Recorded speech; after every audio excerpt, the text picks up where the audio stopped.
late. Sorry. Yeah, let's get going. Good to see you, Chef. See ya.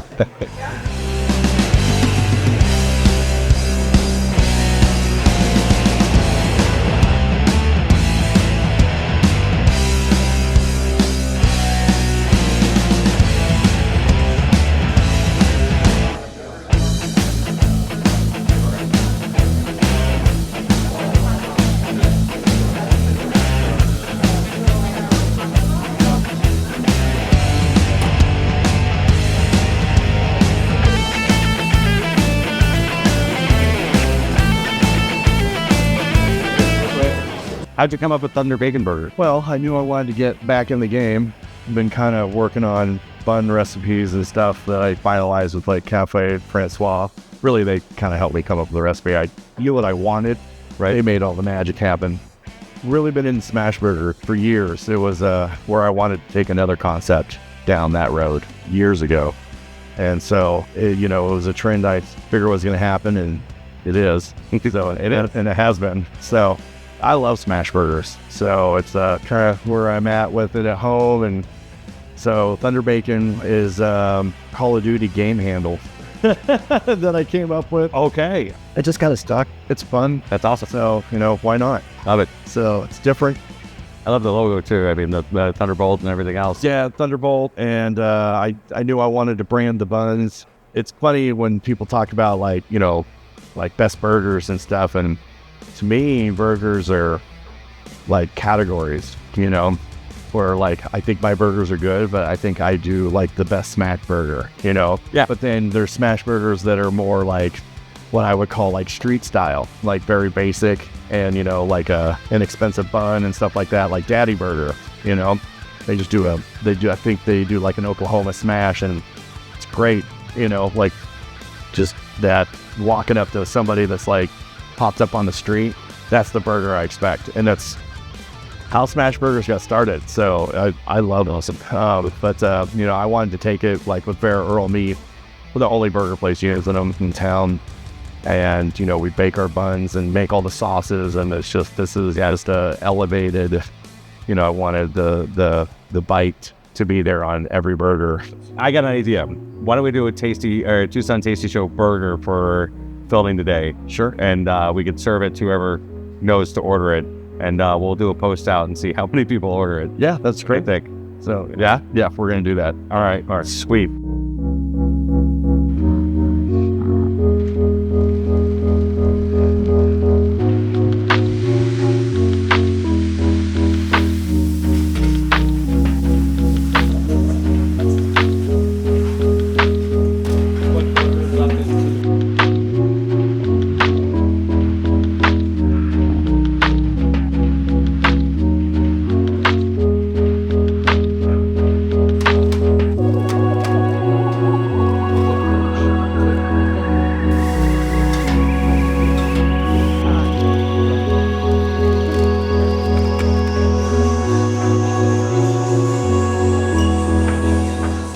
Katie. Thanks, sir. Enjoy.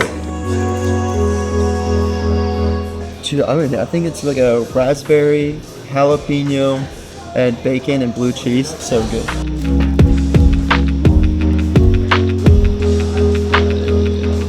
So the Thunder Tasty Burger is adaptation of one of your delicious burgers. It's a smash burger, but it has an onion ring. It has some blue cheese, and that blue cheese is melted into the mushrooms on the grill, and then that's capped off with the American cheese.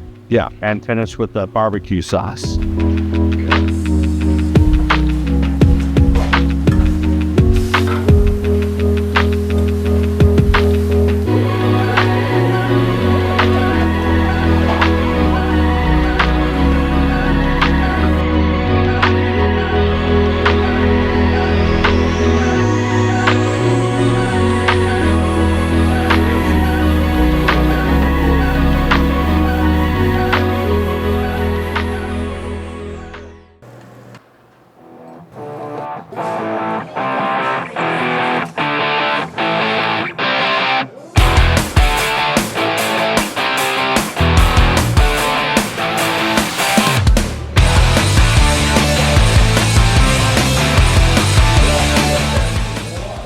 so this was the burger of the month. I saw that it had a fry bread bun, and I was sold, but it had an entire chili relleno on it.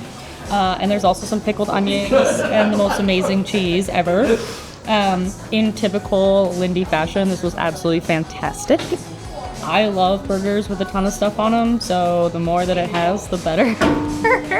And I obviously would not be a good rep if I didn't say that the patties were delicious because they're made with Faro premium beef. That said, this is excellent, and you guys should definitely get in here and try it. I know by the time you watch this, the burger will month be a little bit different, but you never know what you're going to get other than good.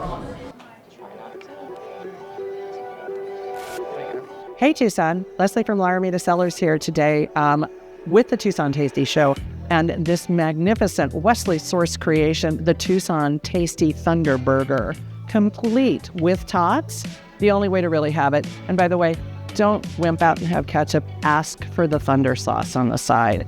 So most people will think that beer and burgers go great together, and I will not disagree with that 100% at all, but in Arizona, when you want to be local, you need to choose a local wine or a local beer to complement something this fabulous.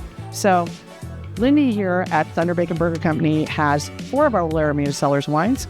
We have our Arismo, our Tres Primas, and our Sangiovese, which just won a great award a couple of months ago. And they also have our Petite Syrah on tap, which is a great choice, particularly with the Thunder Burger here that Wesley came up with for the Tasty Show. So if you want to pair something with like the spicy chicken or the 420 and take the heat off of those fiery Cheetos, go ahead and grab a glass of Tres Primas. The Shroom Burger goes great with Petite Syrah, and I am enjoying the Arismo, which is a wonderful blend of 4 red grapes, all of which are grown at our vineyards in Wilcox, with the Tasty Burger today. So thank you, Tucson. Keep it tasty. I'll let you know how this goes.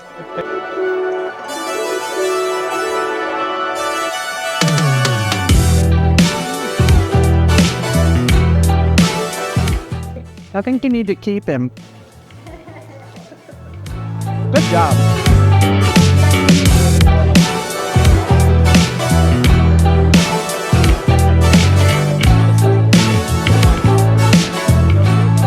When you were ordering a double, were you thinking that you were going to get 2 pounds of beef?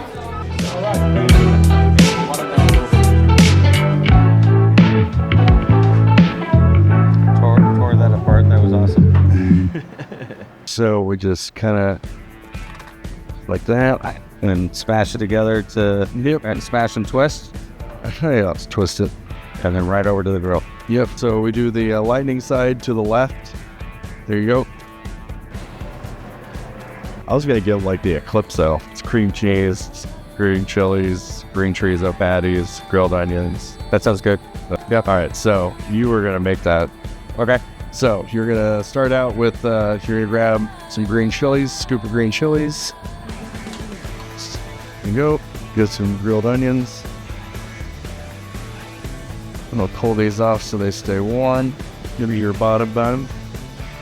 So we're going to go sauce. About 3 or 4 pickles, some lettuce. All right, you're gonna take 2 green chorizo patties. So, get them a little more space as you're about to smash them. Okay. You get the Moving around so much? Yeah, so you want to kind of roll it a little bit, roll it out to the edges. Okay. So, and then really put some pressure on it. So. Like that? Yeah, it's a little, you see how you can go a little harder on there. So, there you go. Squeeze it out. There's your cream cheese. You're gonna let that set for a second. Let it get a little warm. Kind of smash the cream cheese and stir it on there. So, and then green chilies on top of the cream cheese. So, grab that patty on top of there. Grilled onions. You want to roll that out for them? Sure. This is the Calypso. We've got the sauteed onions. We've got the 2 smash burger patties, green cheese, green peppers, And then we got some lettuce and Thunder Bacon burger sauce. Yeah. So do that. Then you're gonna take another scoop of green chili up here. Then we'll do a scoop of blue cheese on top of your mushrooms. There you go. And actually another scoop of blue cheese on top of those green chilies. All right. All right, then you're gonna do kind of a heaping scoop of the chopped bacon on the side of the green chili. Perfect, there you go. Barbecue, pickles, and lettuce.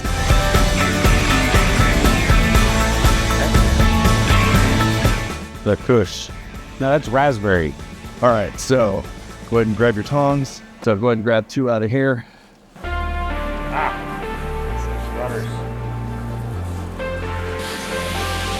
Well, I see it come out to the edges. Go ahead and you want to take this and the spatula kind of mixed around your blue cheese and just kind of go and grab your American cheese. You grab the bottle of water.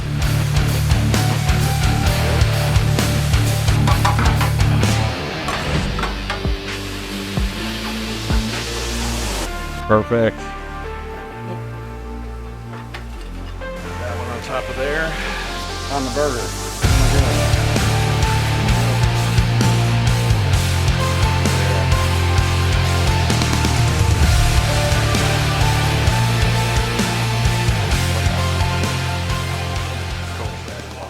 That's our Tier 1 is collaboration between Chef Lindy and the Tucson Tasty Show, me, Wesley Source, and we've got the Kush, right?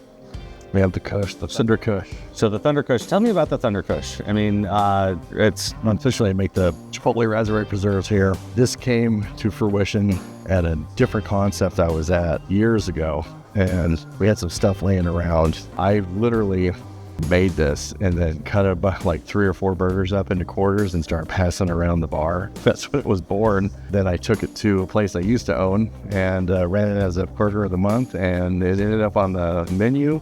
Yeah, here I adjusted the green chilies to a fire roasted green chili, changed the raspberry to a Chipotle raspberry because it started out with just a regular raspberry, right? Smoked blue cheese, and of course the barrel meat. You know, this makes it awesome.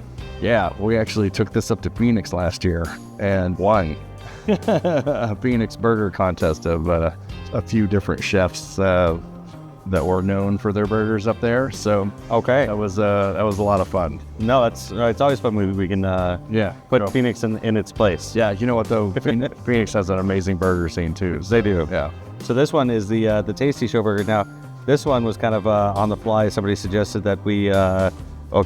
So producer Tina suggested that we build out a burger this morning, and along with our film guy Dalton, videographer, producer, executive extraordinaire. I really like onion rings on my burger. I really like barbecue sauce. Mm-hmm. So you had onion rings, barbecue sauce. I like blue cheese, so we put blue cheese on there. You got to put mushrooms if there's blue cheese. And then you suggested that we put on that American cheese. Yes. To kind of just bring everything off. Yeah.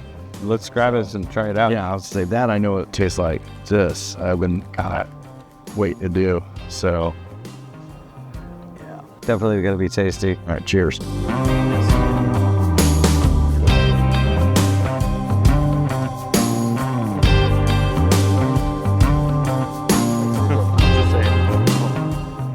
You know, everybody at home is going to be coming here and picking down the door for this burger now because you get that crunch. You get really the blue cheese is kind of mellowed out, but it definitely comes through right with that American cheese, but a little more blue cheese and maybe barbecue just on the top. That way you get the blue cheese. I think the barbecue will smell out the blue cheese a little bit too.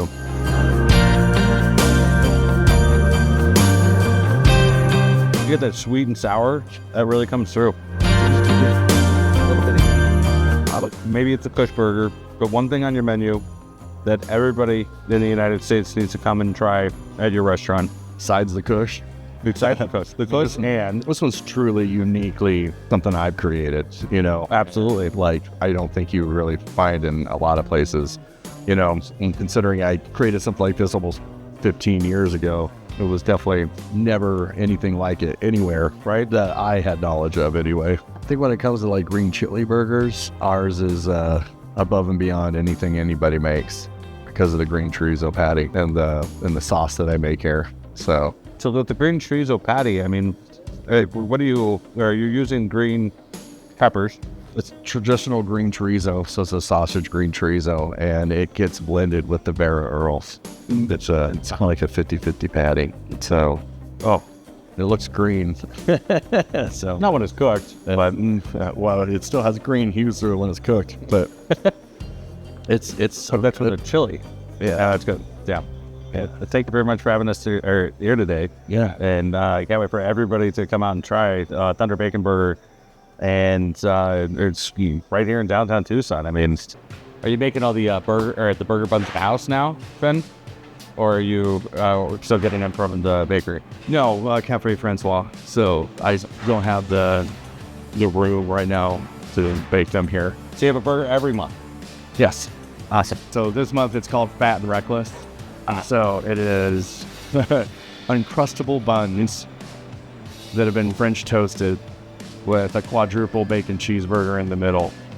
So Fat and Reckless. That sounds delicious. Well, you have a burger that has donuts Yes. and whole donuts on either side. of Yeah, I this go pick burger. up fresh donuts from Young's, and we cool them down to get the glaze to kind of solidify, Okay. and then we lay them on the flat griddle, and it brulees the top and bottom of So you it. get that like caramelized. Yeah.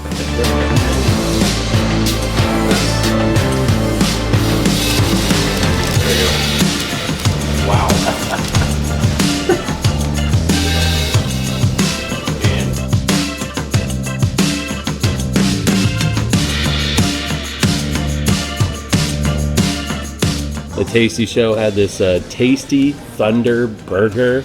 Man, it had mushrooms, it had the onion ring, had some blue cheese, It had barbecue sauce, American double cheese, and it was absolute fire. That was delicious. And then we went off the hook and got the WTF, which is some like donuts with some jelly and some peanut butter and the burger, jalapenos. Absolute fire. That was fantastic. Sweet, delicious, savory, salty, hit all the notes. Very pleased. We'll be coming back. Becoming chefs, I like meeting younger guys that are like super creative and just chalk and shop with them. And I didn't come up normal culinary routes. I didn't go to school. I'm self-taught. I followed some really good chefs here in town. Justin Stewart was probably one of the first and was the chefs that I've worked for and under, and he's awesome. I don't think of things in normal ways, so it's funny because to think that I could literally look at anything and turn it into a burger if you just build it right, and good Lord, build your burgers right. I mean, just build a burger and think about how you're going to bite into it, and what you want to be tasting from the top and the bottom at the same time, and then meat in the middle. What's that ultimate umami flavor bomb that when it all comes together, you just start piling a bunch of stuff on for the sake of just putting things together and not think about it. They may all make sense and sound sound good together, but you could build it wrong.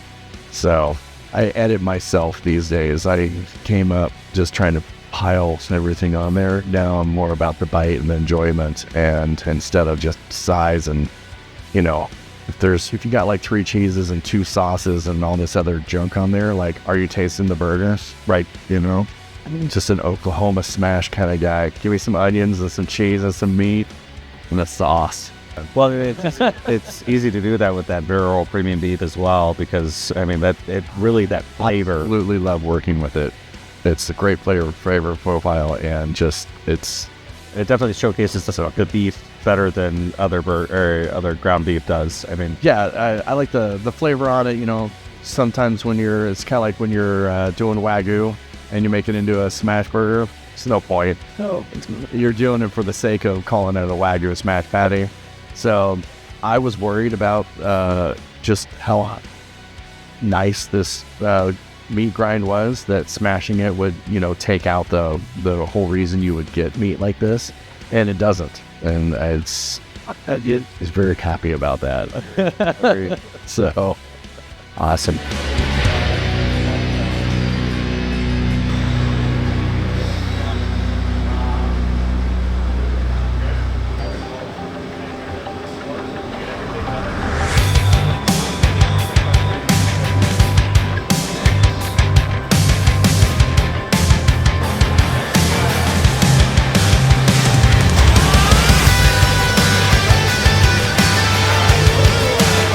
My name? You don't know who I am? So I'm Michael Figuera. I am a co-owner of Harbottle Brewing Company. Me and my buddy Sam Kroc own Harbottle. I am the head brewer here. Don't like to use the term brew master. I think I got a long way to go before I become a master of anything. I've been doing it for about 20 years, but I don't know. But I'm the head brewer here, delivery driver, chief operator, expert plumber. I wear a lot of hats, bartend once in a while. Yeah, that's me in a nutshell.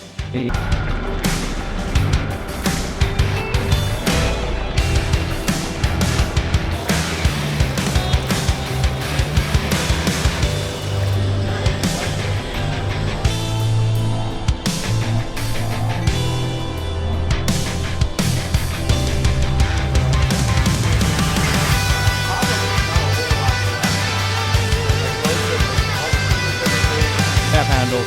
And there's still a couple of accounts in Tucson that when we got new tap handles, they didn't want to replace these. I know South Mountain Brewing Company. Yeah, I went to go replace the tap handle. Like, no, we love the grenade. People come in and go, what's the grenade? I want that beer. So these are old remnants when we first opened. So a couple old spent grenades and Miller surplus.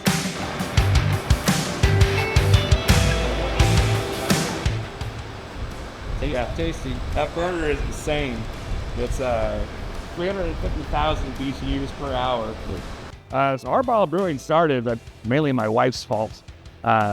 Years ago, we were watching a show on Discovery Channel about making beer. I believe it was called Brew Masters, following Dogfish Head. And I wasn't even a beer drinker at the time, but I looked at my wife and I was like, you know what? That looks fun. I want to learn to do that. Just kind of like an offhand remark about it. And that Christmas, she went out and got me a really sweet homebrew kit and made my first batch of beer, which is now my business partner here. We made our first batch of beer in my kitchen, made an absolute mess of it. And a couple of weeks later, when the beer was done, we pulled some bottles out and sat in my backyard and drank those. And I literally looked at my wife and said, this is the rest of my life. This is what I want to do.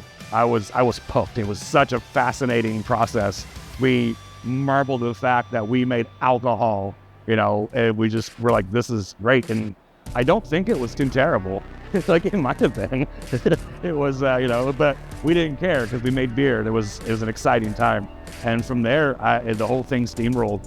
I quit my job working for a company here in town as a Canon repair tech, fixing copiers and printers and scanners.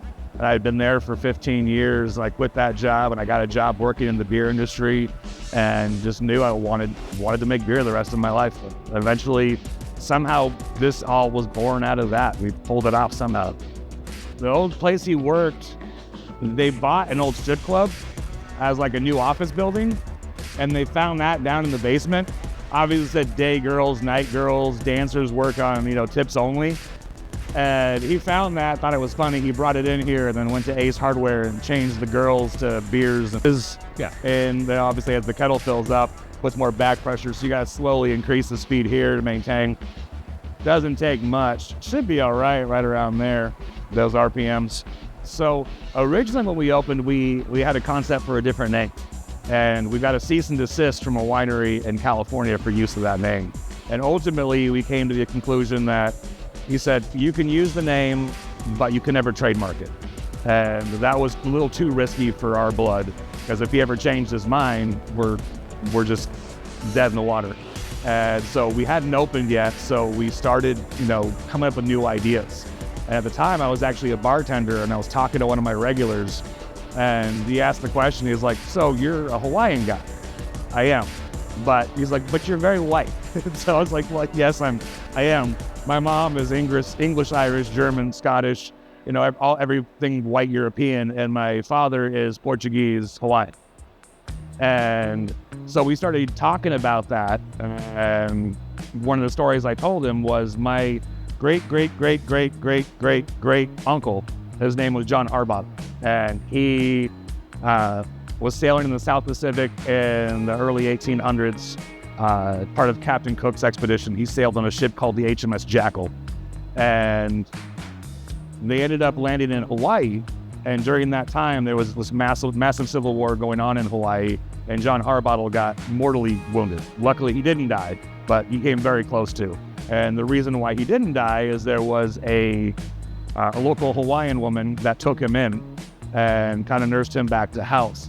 She happened to be the daughter of one of the chiefs and of one of the islands. And so he got better. They kind of formed a love and a relationship. And the chief said, you know what? Maybe we can do something here. This guy is a Royal British Navy officer and has the ability to maybe procure some things that could help us in this fight. So he ended up selling cannons and muskets to the chief, who ultimately was able to win the Civil War against all the fighting islands and unite the islands under one flag and create the nation of Hawaii. That gentleman was King Kamehameha I. So in essence, King Kamehameha I is my great grandfather by marriage.